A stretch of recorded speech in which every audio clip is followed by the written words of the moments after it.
मुंबई व महाराष्ट्र जिल्ह्यातील ताज्या घडामोडी संबंधित बातम्या पाहण्यासाठी सार्वभौमत्व महाराष्ट्र जनतेचा आवाज या वेब चॅनेलला सबस्क्राइब व लाईक करा आणि नोटिफिकेशन मिळवण्यासाठी बेल आयकॉनला प्रेस करा।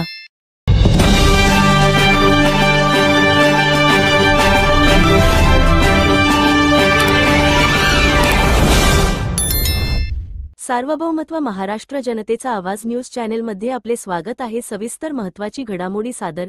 मुंबईतील सह्याद्री राज्य अतिथीगृहाजवळ एक भीषण अपघात झाल्याचे समोर आले आहे। बेस्टच्या इलेक्ट्रिक बसने रस्त्यावर उभ्या असलेल्या कारला जोरदार धडक दिली। या जबरदस्त धडकेत बस आणि कारच्या मध्ये फसलेल्या एका पादचारी महिलेचा जागीच मृत्यू झाला। महिलेला तात्काळ जवळच्या जे रुग्णालयात दाखल करण्यात आले, तत्पूर्वी त्या महिलेचा मृत्यू झाला होता। समोर आलेल्या माहितीनुसार बेस्ट इलेक्ट्रिक बस सह्याद्री अतिथीगृहासमोरून जात असताना चालकाचे बसवरील नियंत्रण सुटले आणि बस रस्त्यालगत उभ्या असलेल्या एका कारवर जाऊन आदळली। या कारच्या शेजारी एक महिला उभी होती। इलेक्ट्रिक बस थेट तिच्या अंगावर आली आणि ही महिला कार आणि बसच्या मध्ये चिरडली गेली। यात त्या महिलेचा मृत्यू झाल्याचे समोर आले आहे। ही महिला दक्षिण मुंबईतील रहिवासी असून ती मॉर्निंग वॉकसाठी बाहेर पडल्याचे सांगण्यात येत आहे।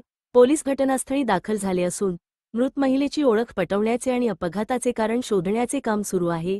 सह्याद्री अतिथीगृहासमोर झालेल्या या अपघातामुळे मंत्रिमंडळ बैठकीच्या पार्श्वभूमीवर सुरक्षा व वाहतूक व्यवस्थेबाबत प्रश्नचिन्ह उपस्थित झाले आहेत।